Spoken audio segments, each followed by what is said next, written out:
भी सबके लिए रोमांच से भरा हुआ था। घर पर प्रमिला बार बार अधीर को फोन लगाकर ये जानने की कोशिश कर रही थी कि आखिर डिवोर्स का क्या स्टेटस है। उसने एक दो बार मोहिनी को भी फोन लगाकर पूछने की कोशिश की, लेकिन मोहिनी ने उसका फोन हर बार डिस्कनेक्ट कर दिया। अब प्रमिला के पास बात करने के लिए उपमन्यु के अलावा और कोई नहीं था। प्रमिला सोफे से उठ खड़ी हुई, उसने उपमन्यु के कमरे की तरफ देखा। इससे पहले कि प्रमिला उपमन्यु से बात करने उसके कमरे की तरफ जाती, तभी प्रमोद जी किचन से बाहर आए और उन्होंने प्रमिला से सामान्य शब्दों में पूछा, क्या तुम्हें अधीर की कोई जानकारी मिली? प्रमिला चिढ़ते हुए कहती है, तुम्हें बड़ी फिक्र हो रही है, और हाँ होगी भी क्यों नहीं, तुम दोनों घर में एक जैसे जब थे तो दुख सुख बांटा करते होगे कि नहीं, अब तुम अकेले रह गए हो। इतना कहकर प्रमिला प्रमोद जी को नजरअंदाज करते हुए आगे बढ़ती चली गई। तभी प्रमोद जी ने पहली बार प्रमिला का हाथ पकड़ा और प्रमिला ने पलटकर उनकी आंखों में देखा, साथ ही अपना हाथ झटकते हुए कहा, तुम्हारी हिम्मत कैसे हुई मेरा हाथ पकड़ने की? प्रमोद जी ने सरल भाव से कहा, तुम्हें मुझ पर जितना गुस्सा दिखाना है दिखा लो प्रमिला, लेकिन मैं एक बात तुमसे साफ साफ कह देता हूँ, अधीर जैसा दिखता है वैसा है नहीं। मैं दावे के साथ कह सकता हूँ कि एक दिन तुम्हें पता चलेगा कि वो बहुत अमीर परिवार से ताल्लुक रखता है। क्या तुम्हें उसकी हरकतों से समझ नहीं आता? उसका उठना बैठना, लोगों के साथ व्यवहार करना कुछ भी अनपढ़ गवार जैसा नहीं है। हो सकता है कुछ सालों पहले उसके परिवार वालों ने उसे अपनी जायदाद से बेदखल कर दिया हो, या फिर उसे सबक सिखाने की कोशिश की हो। प्रमिला हंसने लगी और फिर उसने सांस रोकते हुए कहा, दिन भर सीरियल देखते देखते तुम्हारी खोपड़ी में सिर्फ कहानियां घूमने लगी है और कुछ नहीं, जाओ जाकर दिन का खाना बनाओ। इतना कहकर प्रमिला उपमन्यु के कमरे की तरफ चली गई। उस वक्त उपमन्यु अपने ख्यालों में खोया हुआ था। उसे अपने किए पर शर्मिंदगी महसूस हो रही थी, साथ ही उसका आज गेम खेलने में भी मन नहीं लग रहा था। उसके दिमाग में अपनी बहन के कहे हुए दो ही शब्द घूम रहे थे। वो दो शब्द थे 100 करोड़। मोहिनी चाहे जितनी भी अमीर क्यों ना हो, उपमन्यु की बात करे तो वो भी एक नंबर का निकम्मा था। उसे तो ये भी नहीं पता था कि 100 करोड़ में कितने शून्य लगते हैं। दूसरी तरफ यहाँ अपने ऑफिस के केबिन से अपने मैनेजर के साथ बाहर आते हुए मोहिनी ने सभी एम्प्लॉइज को संबोधित करते हुए कहा, आज तक हमारे सामने एक चुनौती थी कि हम एक महीने में इतने क्लाइंट ढूंढे जो हमारी नैया पार लगाते और हमारे बिजनेस को डूबने से बचाते। जैसे कि आप सभी को पता है, आज बिना किसी कोशिश के हमारी मनोकामना पूर्ण हो गई है। इसीलिए अब हमें इस डील को सक्सेसफुल बनाना है। जैसे कि आप सबके सामने फ्लोर मैनेजर शांतनु ने अपने अपने हिसाब से प्लानिंग बनाने की चुनौती रखी है। उम्मीद है आप लोग शाम तक उस चुनौती को पार कर लोगे और कोई एक बेहतर प्लान निकल कर आएगा। साथ ही मैं आपको बताना चाहती हूँ कि कल सुबह अग्रवाल सूट की रिप्रेजेंटेटिव नताशा हमारी कंपनी में आएगी। वो कंपनी की क्वालिटी की जाँच करेगी और साथ ही ये देखने की कोशिश करेगी कि हम उनके टारगेट्स पूरे कर देंगे या फिर नहीं। इसीलिए मैं आप सब लोगों से रिक्वेस्ट करना चाहती हूँ और साथ ही ये भी कहना चाहती हूँ कि हम सब दिन रात मेहनत करके सब लोग मिलकर इस कंपनी को नई ऊंचाइयों तक लेकर जाएंगे। जैसे ये टारगेट पूरे होंगे, मैं आप सबसे वादा करती हूँ, मैं आप लोगों को इंक्रीमेंट भी दूंगी। इंक्रीमेंट की बात सुनते ही एम्प्लॉइज के बीच में खुशी की लहर दौड़ पड़ी। तभी पीछे खड़ी जूही ने अपना तुरंत फोन निकाला और राजीव को मैसेज टाइप करते हुए इन्फॉर्मेशन पास कर दी। राजीव पहले से ही बौखलाया हुआ था। उसे लग रहा था उसके हाथ से लड़की और कंपनी दोनों ही निकलने वाले हैं, लेकिन इस कॉन्ट्रैक्ट के बारे में जानते ही उसके दिमाग में नई तरकीब आई। उसे लगने लगा कि ये डील मोहिनी कॉर्पोरेशन के लिए बड़ी डील है। इस वक्त उनके पास इस डील को हैंडल करने जितनी प्रोडक्शन कैपेबिलिटी होनी चाहिए, जो कि उनके पास नहीं है। ऐसे हालात में मोहिनी कॉर्पोरेशन को राजीव की मदद लेनी ही होगी। ये सोचते हुए वो मुस्कुराया और अपनी कुर्सी पर बैठ गया। घर पर प्रमोद जी के दिमाग में अभी कई सारे सवाल घूम रहे थे। तभी उन्होंने एक बार और अधीर को फोन लगाया। दूसरी तरफ अधीर उस वक्त नताशा के साथ 3 साल बाद वेस्ट गेट मॉल में शॉपिंग करने के लिए निकला था। इन 3 सालों में आज तक उसने वही पुराने कपड़े पहने थे जो उसकी सास उसे देती थी। इतने में अधीर के फोन की घंटी बजी। उसने फोन की स्क्रीन को देखा तो वो प्रमोद जी का कॉल था। अधीर का मन किया कि वो तुरंत फोन उठाकर प्रमोद जी से बात करे, क्योंकि मोहिनी के घर में अगर उसे कोई समझने वाला था तो वो प्रमोद जी। लेकिन आगे फैसला लेने से पहले अधीर ने नताशा की तरफ देखा और नताशा ने नाम में सर हिलाया। जैसे ही उसने फोन डिस्कनेक्ट किया, उसके फोन पर घंटी फिर से बजने लगी। तभी अधीर ने देखा मेरे ससुर जी इतनी जल्दी हार नहीं मानने वाले। पर जब उसने फोन की स्क्रीन पर फिर से देखा तो वो हैरान रह गया। ये प्रमोद जी का नहीं बल्कि मोहिनी का कॉल था। इस बार अधीर ने नताशा की तरफ देखे बिना ही तुरंत फोन उठाते हुए हेलो कहा। अधीर के मुंह से हेलो सुनते ही मोहिनी को समझ नहीं आ रहा था कि वो उसे क्या कहे। कुछ सोचने के बाद मोहिनी कहती है, तुम इस तरह घर छोड़कर नहीं जा सकती हो अधीर, इसीलिए कह रही हूँ चुपचाप जहाँ भी हो वापस आ जाओ। इतना कहकर मोहिनी ने अपने दांतों तले जुबान दबा ली। यहाँ अधीर को समझ नहीं आ रहा था कि मोहिनी के अंदर अब भी किस बात की अकड़ बची हुई है। तभी अधीर ने कहा, सॉरी मोहिनी, अब जो तुम चाहती हो वो मैं नहीं करने वाला। मैंने तुम्हारी भरपाई कर दी है, तुम उन पैसों के साथ खुश रहो और मैंने अपनी तरफ से डिवोर्स पेपर्स भी साइन कर दिया है। मुझे नहीं लगता अब हमारे बीच में कोई और रिश्ता हो सकता है। जिस नाते तुम मुझे ऑर्डर दो। मोहिनी कहती है, रिश्ता तो पहले भी नहीं था, लेकिन फिर भी तुम निभा रहे थे ना, फिर एक रात में ऐसा क्या बदल गया? अधीर कहता है, मैं इन सब बातों का जवाब नहीं दे पाऊंगा।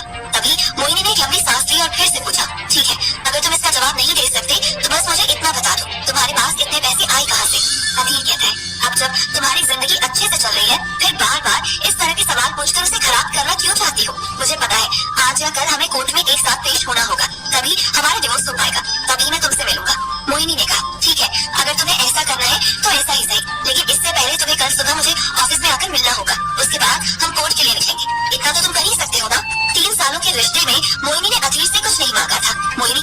अधीर जो कुछ भी करता था अपनी मर्जी से करता था, इसीलिए उसे मोहिनी को मना नहीं किया और कहा ठीक है मैं तुम्हें कल सुबह मिलता हूँ। तब मोहिनी ने एक लंबी सांस ली और थैंक यू कहते हुए फोन को डिस्कनेक्ट किया। शाम होते ही सभी एम्प्लॉइज की मीटिंग हुई।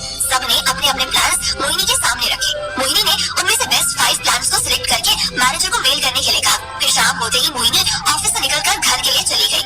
आज का दिन मोहिनी के लिए बहुत ही अलग था। ना तो उसे सुबह की कॉफी हाथ में मिली और ना ही दिन का खाना। ऑफिस में अब शाम को घर जाने के बाद वो अपने कमरे में गई तो उसे अपना कमरा भी बिखरा हुआ मिला। वैसे तो मोहिनी सुबह अपने कपड़े सिलेक्ट करने में पूरा कमरा तहस नहस कर देती थी, लेकिन अधीर उसकी हर एक चीज को जगह पर रख देता था और रात होते ही बिस्तर में उसे खाना ला कर देता था।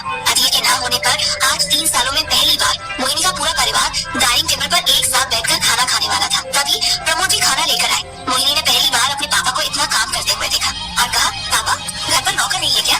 आप ये सब क्यों कर रहे हैं? बैठिए और हमारे साथ खाना खाइए। प्रमोद जी हंसे और उन्होंने कहा बेटा ये काम तो मैं हर रोज करता हूँ, आज कौन सी नई बात है? वो बात अलग है कि तुम आज अपने रूम से निकलकर यहाँ खाना खाने आई हो, वरना इन 3 सालों में तुमने ये भी पता नहीं किया होगा कि मेरी जिंदगी किचन में ही कट रही है। इतने में प्रमिला चिल्लाते हुए बोल पड़ी, कहना क्या चाहते हो तुम? बेटी के सामने ऐसी बातें क्यों कर रहे हो? क्या हमने तुम्हें किचन में रहने के लिए कहा है? तुम अपनी मर्जी से दिन भर किचन में रहती हो और खाना बनाते रहते हो। आज प्रमोद जी भी चुप नहीं रह सके। उन्होंने पहली बार अपना गुस्सा दिखाते हुए कहा हाँ मैं अपनी मर्जी से किचन में रहता हूँ, क्योंकि बाहर तो चुगलियों के अलावा और कुछ होता नहीं है। या तो अधीर की टांग खींची जाती थी, या फिर मेरे बारे में बुरा भला कहा जाता था, या फिर मेरी बेटी के पैसों से ऑनलाइन शॉपिंग पर शॉपिंग की जाती थी। उसके अलावा कुछ आता है तुम्हें? 3 साल पहले जब मेरी बेटी की शादी नहीं हुई थी तब कम से कम मेरे पास कोई था जिससे मैं बात कर सकूं। प्रमोद जी बोलते बोलते रो पड़े और फिर सीधा किचन की तरफ चले गए। तभी मोहिनी ने उपमन्यु को अपनी माँ की तरफ देखा और सवालिया नजर में कहा ये सब क्या चल रहा है यहाँ? आप दोनों पापा के साथ ऐसा व्यवहार क्यों करते हो? क्यों उन्हें चैन से नहीं जीने देते? उपमन्यु ने कहा तुम कब से मर्दों के बारे में इतना सोचने लगी? तुमने खुद अपने पति को अपना नौकर बना के रखा था, उस वक्त तुम्हें ये सब याद नहीं आया? तभी मोहिनी ने टेबल पर हाथ मारा और खड़ी हुई और फिर उसने गुस्से से कहा अधीर से मेरी शादी जोर जबरदस्ती में हुई थी, ना तो शादी से अधीर खुश था और ना ही मैं, और जो भी वो मेरे लिए करता था अपनी मर्जी से करता था। मैंने कभी उसे नौकर बनने के लिए नहीं कहा, बस माँ उसे टिफिन देकर मेरे ऑफिस भेज देती थी। शाम तक जब मैं आती वो खुद ही मेरा कमरा साफ कर देता था। आप लोगों की तरह मैंने उस पर कभी काम नहीं थोपा। इतना कहकर मोहिनी अपने कमरे की तरफ जाने लगी। तभी उसे याद आया कि उसके पापा ने बड़ी मेहनत से ये खाना बनाया है, इसीलिए मोहिनी पलट कर वापस आई और उसने अपनी प्लेट उठाई। फिर वो किचन में चली गई और उसने किचन की स्लैब पर प्लेट रखते हुए अपने पापा के कंधे पर हाथ रखते हुए कहा सॉरी पापा, ऑफिस के काम में और तमाम चीजों में मुझे याद ही नहीं रहा कि मैं आपको भूल गई। चलो अब अपनी बेटी को माफ कर दो और हाँ आज हम दोनों साथ में खाना खाएंगे।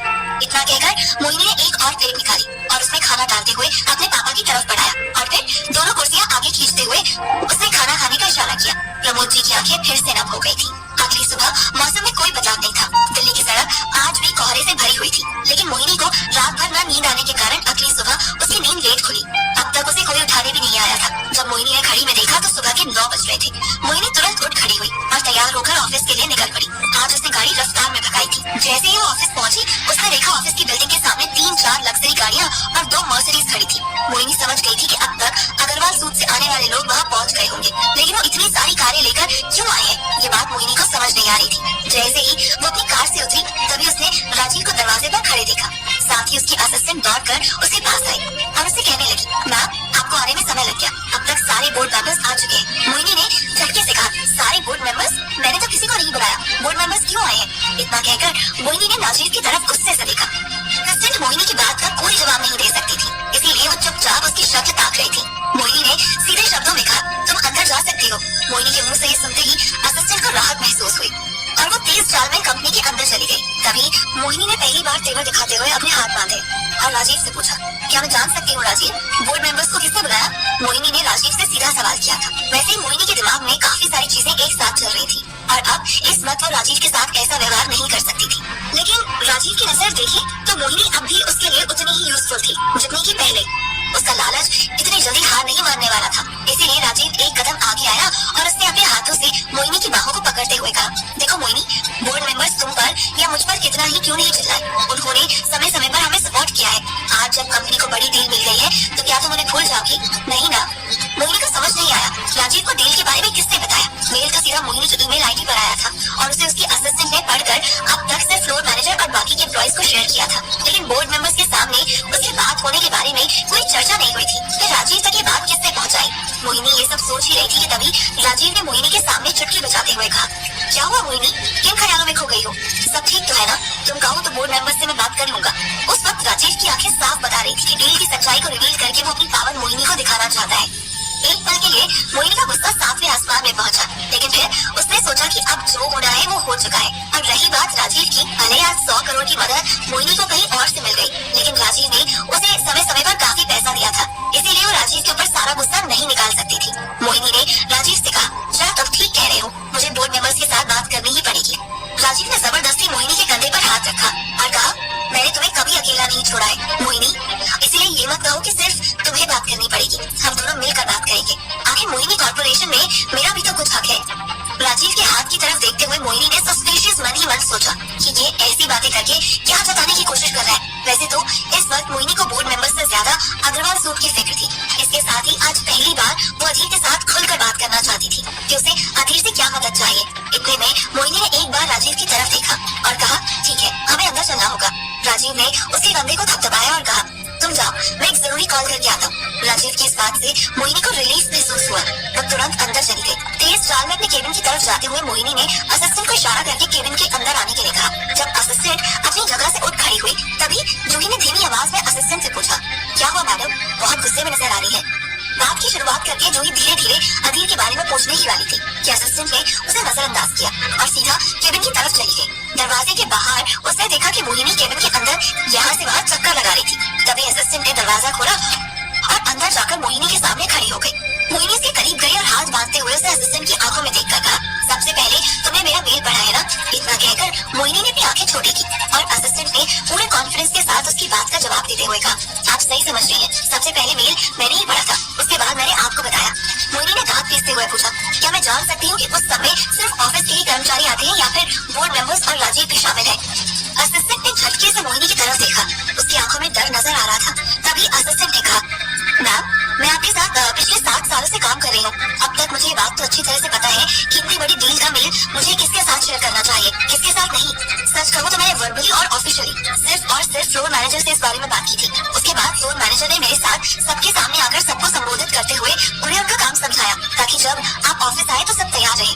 मोहिनी असिस्टेंट की बात को समझ पा रही थी, लेकिन उसके लिए जानना बहुत जरूरी था कि आखिर ऑफिस से कौन राजीव को रिपोर्ट कर रहा है। तब मोहिनी अपने कमर में हाथ लगाते हुए असिस्टेंट से कहती है, देखो, मैं तुम पर शक नहीं कर रही हूँ, लेकिन मैं इतनी बड़ी डील की मीटिंग करने से पहले बोर्ड मेंबर्स का इंटरफेरेंस बिल्कुल नहीं चाहती। पर मैं क्या करूँ, ऑफिस से किसी ने राजीव को ही खबर बता दी और राजीव पूरी बारात लेकर आ गया है। तुम्हें पता है ना कि मैं कितना पेशेंस रख के इस कंपनी को चलाने के लिए राजीव से डील कर रही हूँ।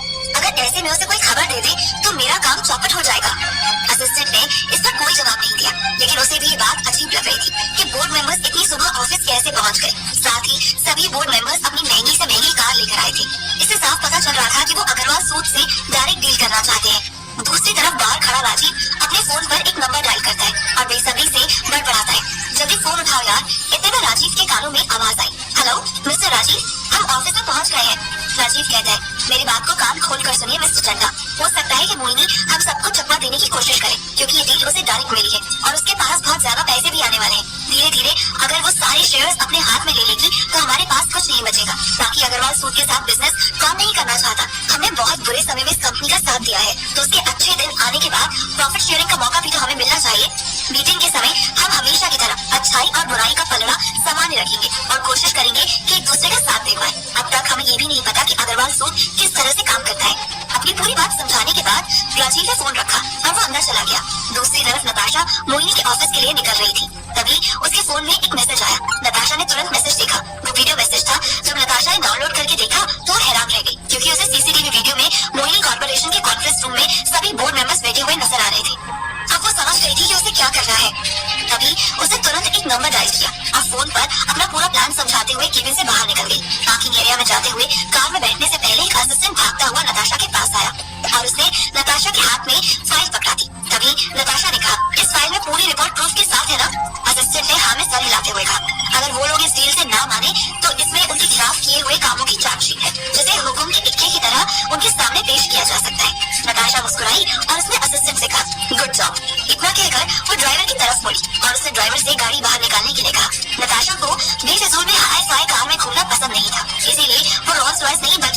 गति से ट्रैवल करती थी।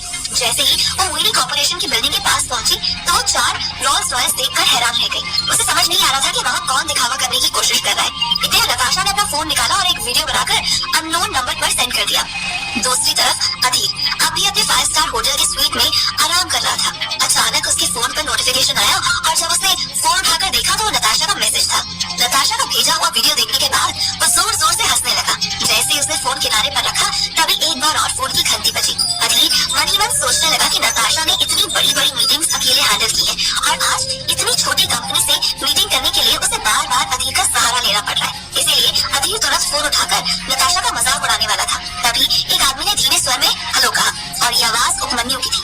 उपमन्यु की आवाज सुनते ही अधीर ने कहा, बोल उपमन्यु, अब तुम्हें मुझसे क्या काम है? उपमन्यु कहता है, जब से मुझे पता चला है कि तुमने मेरी बहन के अकाउंट में 100 करोड़ रुपए ट्रांसफर किए हैं तब से मुझे नींद नहीं आ रही है। प्लीज मुझे बताओ, क्या तुम इतने अमीर हो या फिर तुमने किसी लॉटरी से ये पैसे कमाए?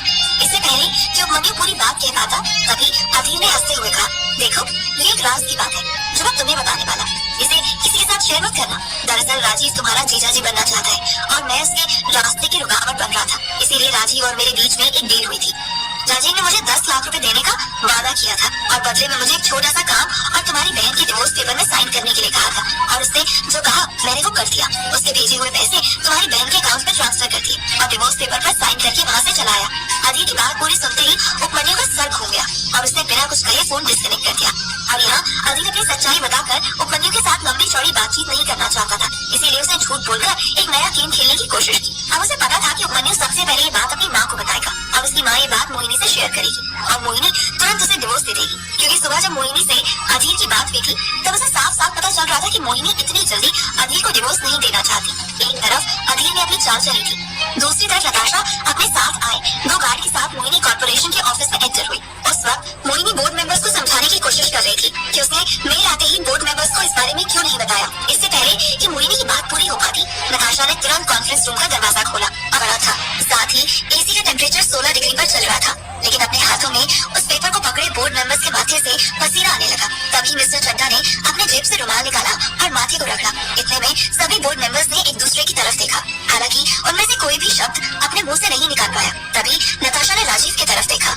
सबकी ये हालत देख मोहिनी को समझ नहीं आ रहा था कि क्या हो रहा है, इसीलिए मोहिनी अपनी जगह पर उठ खड़ी हुई। उसने नताशा की तरफ झुकते हुए कुछ कहने के लिए मुंह खोला ही था कि तभी नताशा ने अपना दाहिना हाथ मोहिनी की तरफ करते हुए उसे हथेली दिखाई। मोहिनी नताशा के इस इशारे का मतलब समझ गई और अपनी जगह पर बैठ गई, लेकिन नताशा मोहिनी को चुप क्यों करवाना चाहती थी, ये सवाल राजीव के मन में घूमने लगा। साथ ही नताशा ने सीसीटीवी कैमरे की तरफ देखते हुए कुछ कोऑर्डिनेट एक अननोन नंबर पर सेंड किए। दूसरी तरफ अधीर अपनी आराम तलब जिंदगी का भरपूर मजा ले रहा था और अब वो काम करने के लिए उठ खड़ा हुआ। उसने आईने के सामने रखी कुर्सी की तरफ देखा और उस कुर्सी पर बैठते हुए खुद को आईने में देखकर कहा, 3 साल पहले जिस अग्रवाल ग्रुप के अपकमिंग चेयरमैन का दुनिया को बेसब्री से इंतजार था, आज वो उनके सामने 2.0 बनकर आने वाला है। आज से मेरा 3 साल के लिए रखा गया नाम, मेरी पहचान, मेरा बोलने और उठने बैठने का तरीका सब कुछ बदलने वाला है। जैसे ही अधीर अपने मन की बात खुद से कह रहा था, वैसे ही उसके चेहरे पर एक अलग सा तेज भी बढ़ता जा रहा था। यही अधीर का असली रूप था। कुछ देर अधीर खुद को सुकून से देखता, तभी अचानक उसके फोन में एक नोटिफिकेशन टोन बजी।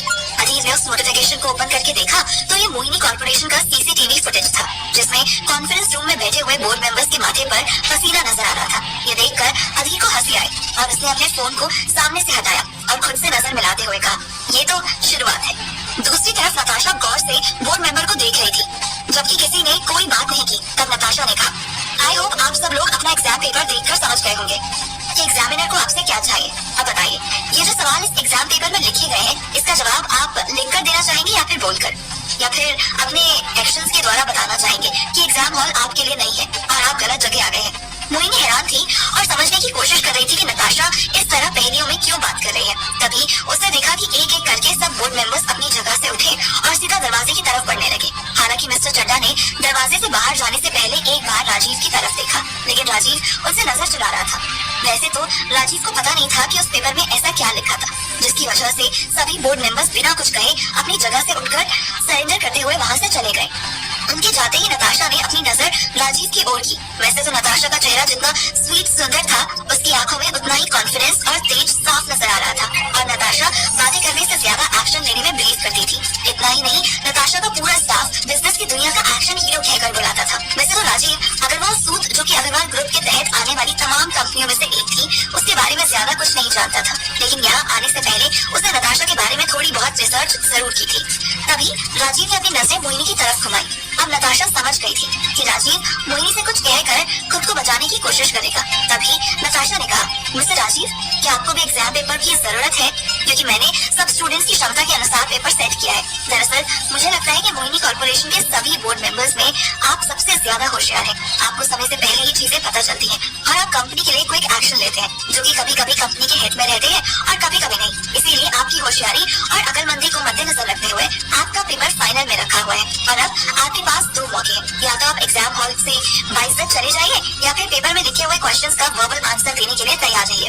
नताशा की बातें एकदम साफ थी, इसीलिए राजीव अपनी कुर्सी से उठा और उसने जाने से पहले नताशा से कहा, माफ कीजिएगा, शायद मुझे यहाँ आना नहीं चाहिए था। अगर मुझे पहले पता होता कि आप इस हॉल में सिर्फ मोहिनी को देखना चाहती हैं, तो मैं इस बात की जरूर इज्जत करता। और हाँ, मैं किसी एग्जाम पेपर से नहीं डरता, बस मैं आपके शब्द की इज्जत रखने के लिए यहाँ। इससे पहले कि राजीव अपनी होशियारी दिखाते हुए आगे बोल पाता, नताशा ने उंगली उठाकर उसे चुप किया और कहा, नोटबंदी के समय आपकी कंपनी ने काफी पैसा कमाया था, क्या आप इस पर कोई टिप्पणी करना चाहते हैं? राजीव अब समझ गया था कि नताशा को उसके बारे में सब कुछ पता है, इसीलिए राजीव ने मोहिनी के कंधे पर हाथ रखा और सीधा कॉन्फ्रेंस रूम से बाहर चला गया। राजीव को पहली बार इस तरह डरा हुआ देखकर मोहिनी के चेहरे पर मुस्कुराहट आ गई थी। जब कॉन्फ्रेंस रूम खाली हुआ तब नताशा मोहिनी के ठीक सामने बैठी और उसने कहा, मुझे क्यों लगता है कि तुम अपनी कंपनी अकेले नहीं संभाल पा रही हो, इसलिए हमेशा तुम फंस जाती हो और फिर तुम्हें लोगों से फंड लेने पड़ते हैं। अगर मैं सच कहूँ ना मोहिनी, मुझे तुम बिल्कुल पसंद नहीं हो, लेकिन हमारे होने वाले चेयरमैन तुम्हारी इज्जत करते हैं और तुम्हें एक मौका देना चाहते हैं ताकि तुम खुद को इन लोगों से बचा सको। देखो, अगर तुम्हारे पास प्रोडक्शन कैपेबिलिटी नहीं है तो हमें बताओ, हम एडवांस देंगे, साथ में तुम्हें प्लान लगाने की जगह भी देंगे। तुम वहाँ अपनी फैक्ट्री डालो और टाइम से प्रोडक्शन डिलीवर करो, इससे ज्यादा और कुछ नहीं कहूंगी। इतना कहकर नताशा अपनी जगह से उठी। तभी मोहिनी ने कहा, आप आज यहाँ आई हैं और आपने एक ही दिन में मेरे बिजनेस संभालने की काबिलियत पर सवाल उठा दिया। क्या मैं जान सकती हूँ आपको यह हक किसने दिया? नताशा 2 कदम पीछे आई और उसने फाइल पर रखे पेपर को उठाया और उसमें से एक फोटो निकालते हुए मोहिनी की तरफ खिसका दिया और फिर अपने लैपटॉप में कुछ कोऑर्डिनेट्स डालते हुए सीसीटीवी फुटेज भी मोहिनी को दिखाया। उस सीसीटीवी फुटेज को देखकर मोहिनी हैरान रह गई, पर फुटेज 4 साल पुरानी सीसीटीवी फुटेज से लेकर आज के दिन की कटिंग मिलाकर बनाई गई थी, जिसमें साफ पता चल रहा था कि मोहिनी के नाक के नीचे राजीव उसके ऑफिस में जूही को बिठाकर उससे कैसे इन्फॉर्मेशन ले रहा है और मोहिनी को इसकी भनक तक नहीं लगी। इतने में नताशा ने लैपटॉप का फ्लैप बंद किया और फिर शांति से कुर्सी पर एक बार और बैठते हुए मुस्कुराहट के साथ मोहिनी की आंखों में देखा और पूछा, अब मुझे बताओ, तुम इस पर क्या डिसीजन लोगी? मोहिनी तुरंत अपनी कुर्सी से उठी और उसने कहा, मुझे एक जरूरी काम को अंजाम देने जाना है, मुझे जाने दो। नताशा ने कमांडिंग वे में कहा, बैठ जाओ, कहीं जाने की जरूरत नहीं है, मुझे पता है तुम क्या बेवकूफी करने जा रही हो। तुम बाहर जाओगी और फिर जूही को सबके सामने जॉब से निकाल दोगी और इससे तुम्हारे हाथ में क्या आएगा? कुछ भी नहीं। जहाँ तक मुझे पता है राजीव भी अब तक ऑफिस के बाहर नहीं निकला होगा और उसे भी पता चल जाएगा कि तुम अब उसके बारे में सब कुछ जानती हो। क्या ऐसा करना ठीक होगा?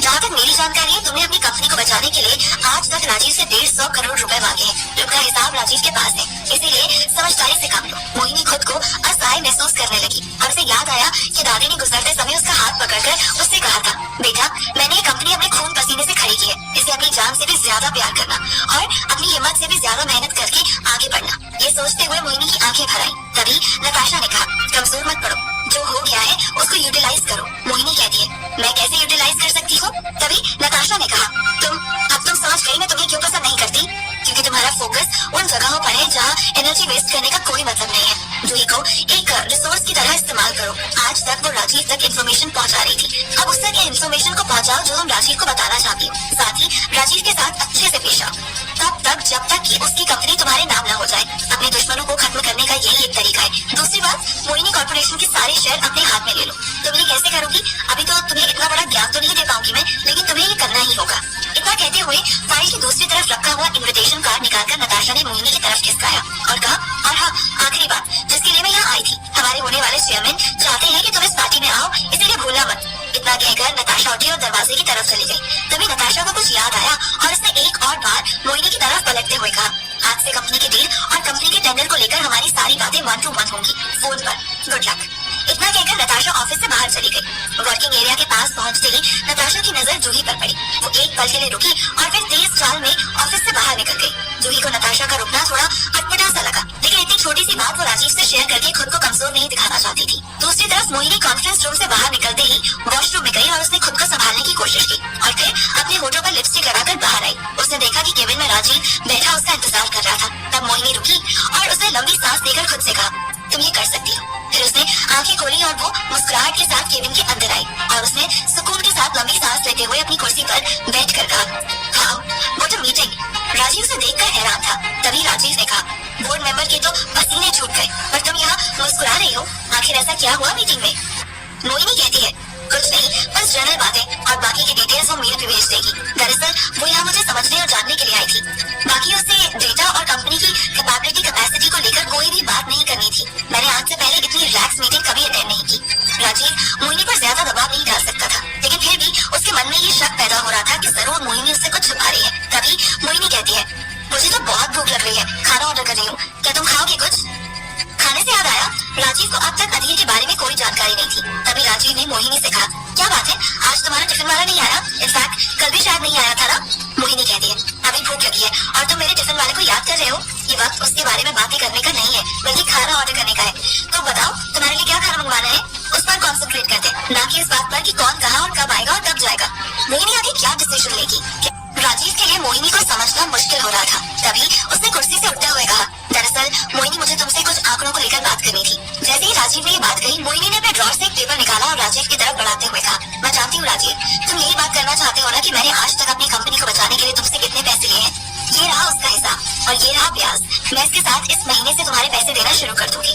आज से पहले राजीव के सामने मोहिनी इतनी कॉन्फिडेंट कभी नहीं थी, इसलिए राजीव को अनकंफर्टेबल फील हो रहा था। तभी उसने कहा, ठीक है, मैं अगली मीटिंग में तुमसे मिलता हूँ। इतना कहकर राजीव केबिन से बाहर चला गया। फिर वर्क स्पेस से निकलते हुए राजीव ने एक नजर जूही की तरफ देखा। मोहिनी अपने केबिन से ये सब नोटिस कर रही थी।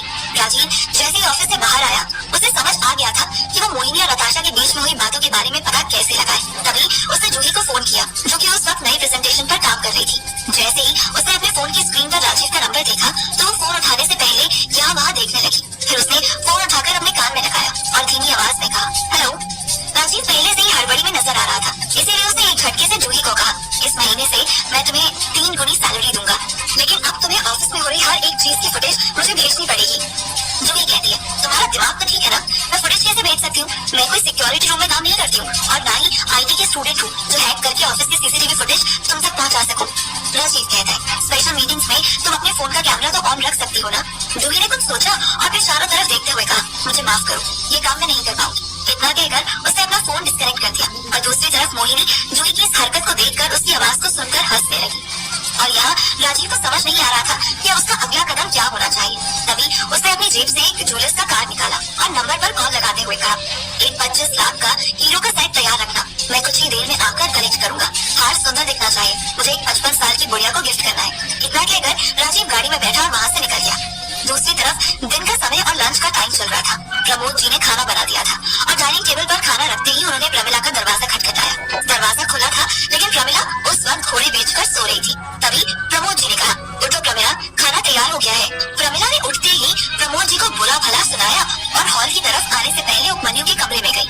उपमन्यु के कमरे का दरवाजा उस वक्त खुला था। तभी प्रमिला ने उपमन्यु से पूछा, क्या मैं जान सकती हूँ मेरे घर में कुछ दिनों से क्या चल रहा है? तुम कमरे से बाहर नहीं आ रहे हो, मोहिनी कब घर आती है कब जाती है कुछ पता नहीं चल रहा, और वो नालायक डाइवोर्स प्रोसीजर पूरा किए बिना ही गायब हो गया। क्या तुम्हें उसका कोई अता पता है? उपमन्यु ने प्रमिला के सामने नाव में सर हिलाया और कमरे से बाहर चला गया। दूसरी तरफ अधीर तैयार होकर होटल रूम से बाहर निकला। उसने सफेद रंग की शर्ट पहनी थी और ब्लू कलर का कोट पैंट। दरवाजे से बाहर निकलते ही गैलरी में चलते हुए वो किसी हीरो से कम नहीं लग रहा था। वो वेटर उसकी पर्सनालिटी को देखकर जहाँ थे वहीं के वहीं रुक गए। इन 3 सालों में अधीर को इस तरह तैयार किसी ने नहीं देखा था। जब ग्राउंड फ्लोर पर पहुंचे तो वो लिफ्ट से बाहर निकला। रिसेप्शन में खड़ी लड़कियों के कानों में वायलिन बजने लगे थे। अधीर इस वक्त ऐसा लग रहा था जैसे कोई बहुत बड़ा फिल्म स्टार हो। हालांकि अब भी उसकी असलियत किसी को पता नहीं थी, लेकिन इसकी आकर्षक पर्सनालिटी सबकी आंखों में सवाल पैदा कर रही थी। जैसे ही वो मेन डोर के पास पहुंचा, गेट कीपर ने सैल्यूट करते हुए दरवाजा खोला। वैसे तो गेट कीपर को देखकर लग रहा था कि वो भी उसे पहली बार ही देख रहा था। धीरे धीरे सब लोग एक जगह पर इकट्ठा होकर बाहर की तरफ देखने लगे। तभी एक रोल्स रॉयस तेजी से अधीर की तरफ आई और ड्राइवर ने उतरकर दौड़ते हुए दरवाजा खोला। जैसे ही अधीर अंदर बैठा, उसने ड्राइवर से कहा, सीधा ऑफिस ले चलो। जब रोल्स रॉयस गेट के बाहर निकली, सारी अफरा तफरी खत्म हो गई। सब लोग अपने सामान्य व्यवहार में आ गए। तभी रिसेप्शनिस्ट ने अपनी छाती पर हाथ रखते हुए कहा, यह आदमी क्या आसमान से टपका था? मैंने जिसकी बुकिंग नहीं की थी, वैसे कौन था ये? जब उसने चारों तरफ देखा तो सबका यही हाल था। यहाँ मोहिनी के घर पर सभी चुपचाप खाना खा रहे थे। तभी प्रमिला ने कहा, अब मुझे कोई जवाब नहीं देने वाला है, मैं खुद ही उस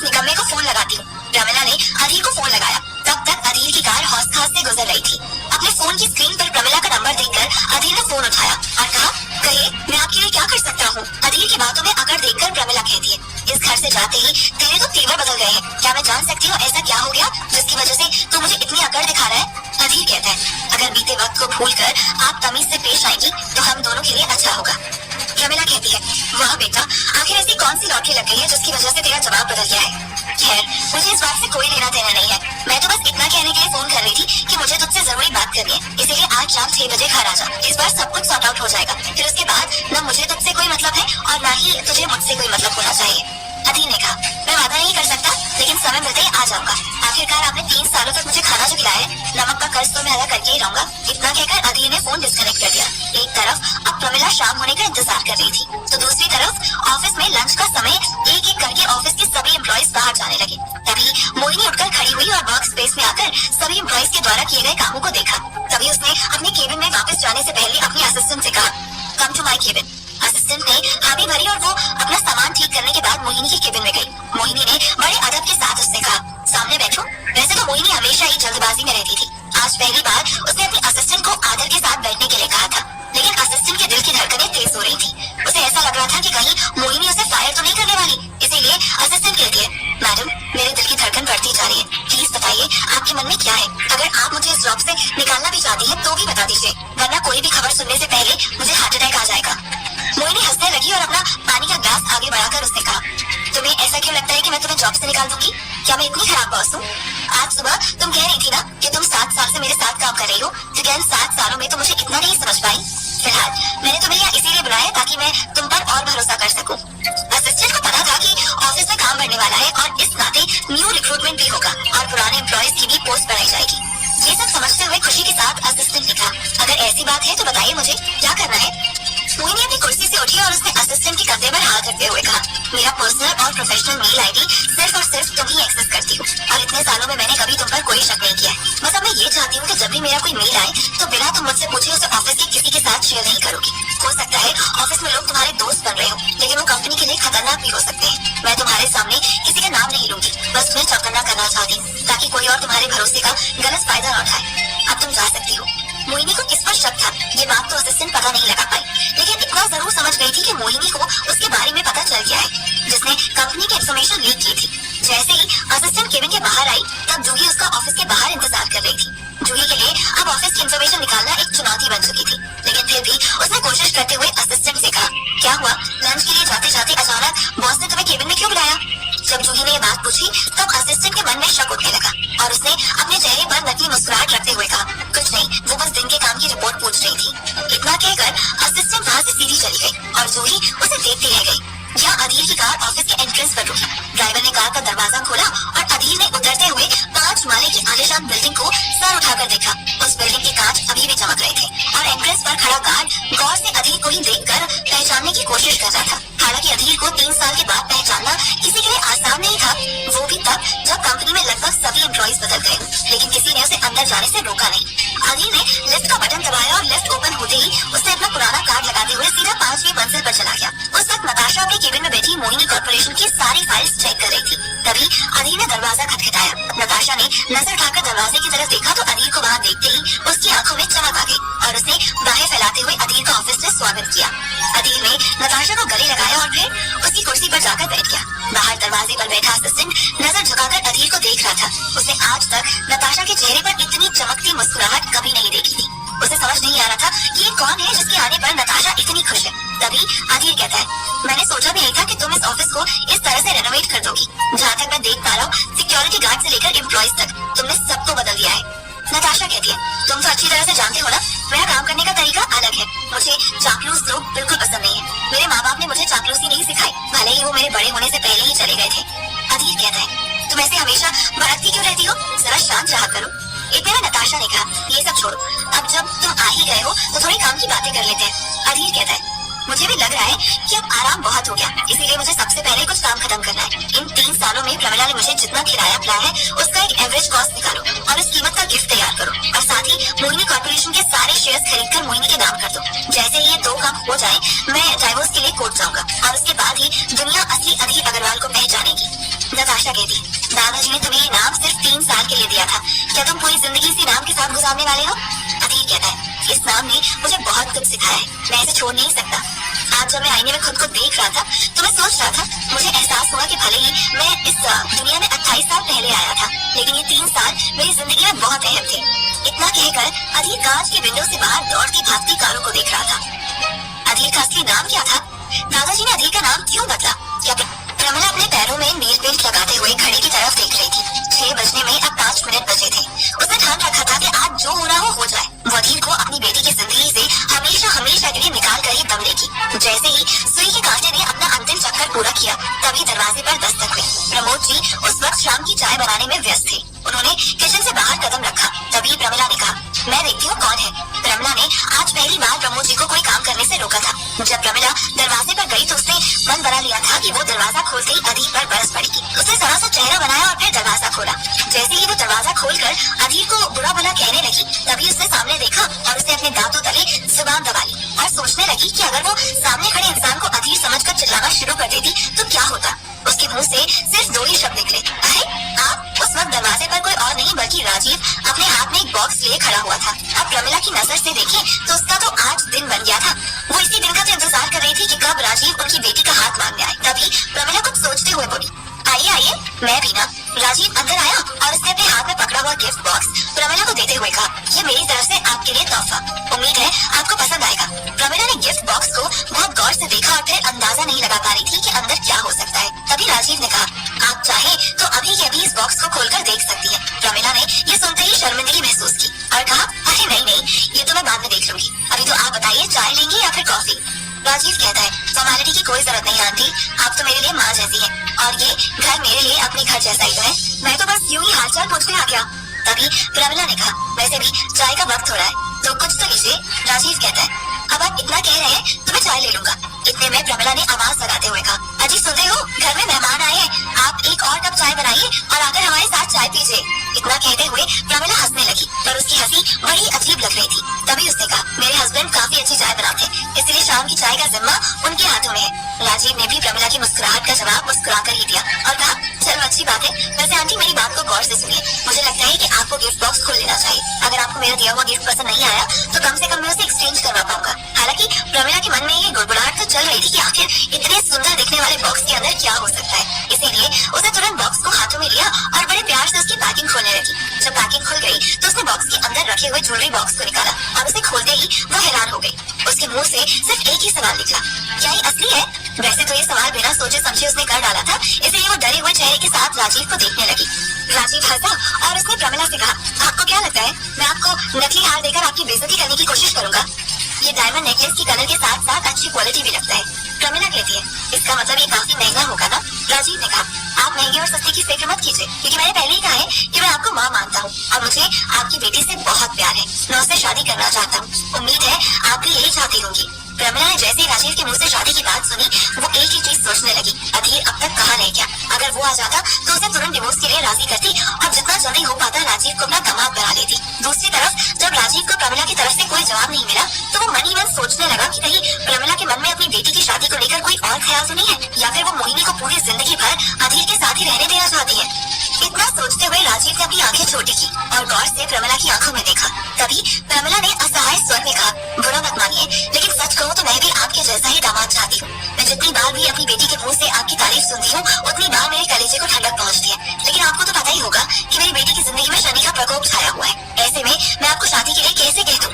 प्रमिला को लगता था कि राजीव को मोहिनी और अधीर के रिश्ते के बारे में कोई जानकारी नहीं होगी, लेकिन राजीव ने उसका भ्रम तोड़ते हुए उसका हाथ पकड़ा और कहा, देखिए आंटी, आपको ये सारी बातें करने की कोई जरूरत नहीं है, क्योंकि मैं अधीर और मोहिनी के रिश्ते के बारे में अच्छी तरह से जानता हूँ और मुझे इस बात से कोई फर्क नहीं पड़ता। आप जल्द से जल्द उस लड़के को मोहिनी की जिंदगी से निकालिए और मैं मोहिनी से शादी कर लूंगा। उसके बाद ऐसे हीरो के हार तो आपको हर महीने मिला करेंगे। राजीव की बात सुनकर एक नजर फिर से प्रमिला ने उस हार की तरफ देखा और उसे उठाते हुए अपने गले में लगा लिया। प्रमिला उस वक्त बहुत खुश नजर आ रही थी। इसके साथ ही राजीव ने भी उसकी तारीफ करते हुए कह दिया, आप पर तो ये एकदम परफेक्ट जच रहा है, ऐसा लग रहा है कि आप ही के लिए बना है। तभी प्रमिला ने उस हार को बॉक्स में रख दिया और राजीव से कहा, मेरी तरफ से तो हाँ है, बाकी मैं आपकी बेटी से बात कर लूंगा। राजीव ने हाथ जोड़ा और कहा, मैं आपसे यही सुनना चाहता था, आप मुझे इजाजत दीजिए। तभी प्रमिला कहती है, इतनी जल्दी क्या है, चाय बन रही है, आप बस 2 मिनट रुकिए। तभी प्रमोद जी 3 कप चाय ट्रे में लेकर किचन से बाहर आए उन्होंने चाय नाश्ता राजीव के सामने रखा। हालांकि राजीव के लिए प्रमोद जी को इस तरह काम करते हुए देखना बिल्कुल ही अलग था, पर उसने इस बारे में कोई बात नहीं की। दूसरी तरफ प्रमोद जी भी चाय पीते हुए राजीव को जांच परख रहे थे। अपनी बीवी पर तो उन्हें बिल्कुल भी भरोसा नहीं था और न ही उनका कोई बस चलता था। वो अपनी बेटी के लिए अच्छा लड़का चाहते थे, इसीलिए उनके दिलो दिमाग में अधीर ही बसा हुआ था।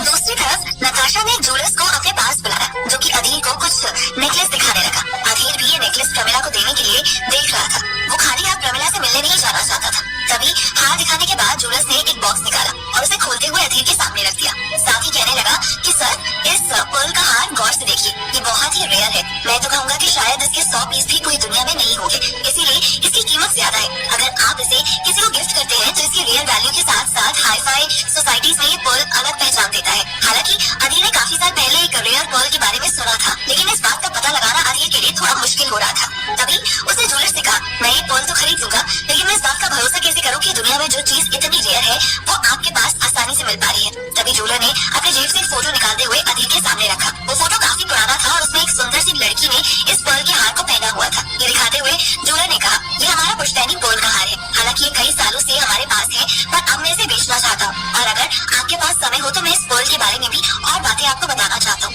ये पर्ल मेरी दादी के गले में हमेशा के लिए रहता था। उन्होंने मुझे बताया था कि दादाजी ने बड़ी मुश्किल से इसे हासिल करने की कोशिश की थी। उस वक्त भी ये दुनिया में बहुत रेयर कैटेगरी का पर्ल था और इस बात का प्रतीक था कि जिसके पास ये है वो अपने आप में रईस है। अधीर पूछता है, अगर इसमें इतनी खूबियां हैं तो आप अपने पास क्यों नहीं रख रहे हैं? वैसे भी आपका खानदानी पर्ल है।